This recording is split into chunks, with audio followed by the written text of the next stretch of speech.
Сбер увеличил школьные выплаты для своих клиентов.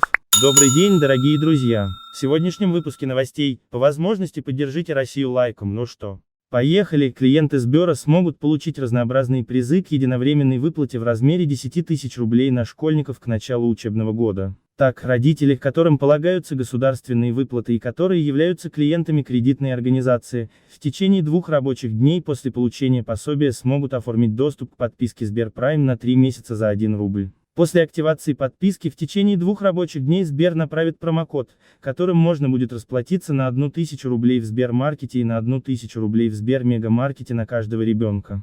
Промокод будет действовать до конца текущего года. На первой площадке им можно будет оплатить до 20% стоимости заказа, а на Сбермегамаркете – до 50%.